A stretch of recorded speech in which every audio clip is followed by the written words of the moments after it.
জানো তো আমার বোন না খেতে অনেক বেশি ভালোবাসে, তাই তার বাচ্চাদের মতো খাওয়ার ক্রেভিং হয় একটু পর পর। তার নাকি ইচ্ছে করছে খাসির মাংসের ঝোল দিয়ে বাসমতি চালের ভাত খাবে। দেখি সন্ধ্যার দিকে সবকিছু নিয়ে বাসায় এসে হাজির। আমার তো মন খারাপ হয়ে গেল, কেননা আমি দুপুর বেলায় রাতের জন্য রান্না করে রেখেছিলাম। আমি তাকে সে কথা বলতে সে আমার রাগ ভাগানোর জন্য বলছে, আচ্ছা ঠিক আছে, কষ্ট করতে হবে না তোমাকে, আমি তোমাকে রান্না করে দিব। সে তার কথা মতোই মাংসটা একদম ধুয়ে নিয়েছে, আজকে সেই নাকি রান্না করবে। তো দেখি চলো কি কতটুকু রান্না সে করে। রাতের জন্য সে হাফ কেজি মাংস নিয়ে এসেছিল, তো আমাদের এই হাফ কেজিতে দুজনের হয়ে যাবে। সব মশলা দিয়ে সে এখন মাংসটা ভালো করে মেখে রাখবে, আর তার হাতের রান্না সত্যি অসাধারণ হয়। বিয়ের আগে তো মেসে থাকতো, সেই কারণে মাঝে মাঝে রান্না করতে হতো, সেই থেকেই রান্না শেখা। এই তুমি নাকি রান্না করো, তাহলে রেডি হয়ে আবার কই যাও?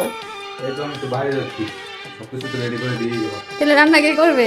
বর্তমানে আজকে ঠিক আছে, দেখলে তো তার নাকি এখন অফিসে কাজ পড়ে গেছে, এখন কি আর করার, চলো আমি এই রান্নাটা করি, সেটাই তোমাদের সাথে শেয়ার করি। আমি প্রথমে এইখানে বাসমতি চালগুলোকে ভালো মতো একদম পরিষ্কার করে ধুয়ে নিব, তারপরে আধা ঘন্টার জন্য এই চালগুলোকে ভিজিয়ে রাখবো। ভিজিয়ে রাখলে ভাতটা অনেক বেশি ভালো হবে। চালটা এদিকে ভিজতে থাকুক, চলো ওইদিকে মাংসটা রান্না করে ফেলি। কড়াইতে তেল দিয়ে এখন পেঁয়াজগুলোকে ভালো করে ভেজে নিব। মাংসটা না তো সবাই করতে পারো, যেহেতু আমার একটা ব্লগ ভিডিও, সেটা তো শেয়ার করতেই হবে। জানো তো আমার এই মানুষটা না অনেক বেশি ভালো গো, অনেক বেশি কেয়ার করে আমাকে। এখন সবাইকে বলতে ইচ্ছা করে আমি আমার ডিসিশন নিয়ে কোনো ভুল করিনি, আমি একটা সঠিক মানুষ পেয়েছি। তোমরা আশীর্বাদ করো সারা জীবন যেন এই মানুষটা আমার এরকমই থাকে, আর আমরা দুজন যেন খুব ভালো থাকতে পারি। দেখো কথা বলতে বলতে আমার মাংস কিন্তু কষানো হয়ে গিয়েছে। আমি ঝোলের জন্য জলও দিয়ে দিয়েছি। আমি কিন্তু গরম জল দিয়েছি, আর ঝোলটা অনেকটাই বেশি দিয়েছি, যেহেতু আমি এটা প্রেসার কুকারে রান্না করবো না, এইভাবেই তো এটা সেদ্ধ হতে হবে। মাংসটা ওই পাশে নিয়ে এই পাশে এখন আমি ভাতটা রান্না করবো। ভাতের হাঁড়িতে অল্প একটু তেল দিয়ে দিয়েছিলাম, সেই জন্য ভাতটা অনেক বেশি জর্জরে হবে। এখন আমি চালগুলো দিয়ে অল্প একটু লেবুর রস দিয়ে দিব। লেবুর রসটা দিলে ভাতগুলো আর একসাথে লেগে যাবে না। এই ভাতটা কিন্তু তোমাকে সামনে থেকে দাঁড়িয়ে থেকে রান্না করতে হবে, কেননা একটু নরম হয়ে গেলে কিন্তু এই ভাতটা খেতে আর ভালো লাগবে না। 80% মতো ভাতটা আমি সেদ্ধ করে নিয়েছি, এখন ছেঁকেও নিয়ে এসেছি। এই যে দেখো কি সুন্দর জোর হয়েছে না, প্রথমবারে আমি বানালাম, আর প্রথমবার এত সুন্দর পারফেক্ট হয়েছে। তো চলো এখন বেগুনিগুলো বানিয়ে নিই। বেগুনি ফুলার একটা টিপস দিই তোমাদেরকে, যখন তেলটা এরকম গরম হয়ে আসবে, একটু তেল নিয়ে যে বেগুনির ব্যাটারটা ছিল ওইটাতে দিয়ে ভালো করে গুলিয়ে নিবে, তাহলে দেখবে বেগুনি অনেক সুন্দর ফুলকো ফুলকো হয়ে যাবে। তো আমার বেগুনিও প্রায় ভাজা হয়ে গিয়েছে, চলো এখন তার জন্য খাবারটা রেডি করে নিই। সে খেতে ভালোবাসে, আর আমি তার জন্য রান্না করতে ভালোবাসি। তাকে খাবার দেওয়ার পর সে যখন হাসি মুখে বলে না যে খাবারটা অনেক বেশি ভালো হয়েছে, বিশেষ করে এই কথা শোনার পর যে কি পরিমাণে একটা আনন্দ হয় মনে। তাকে বরাবরই আমার সাজিয়ে গুজিয়ে খাবার দিতে ভালো লাগে, আর যদি হয় স্পেশাল রান্না তাহলে তার কোনো কথাই নেই। এখনকার মতো চলে যাচ্ছে তোমাদের প্রার্থনাতে আমাদের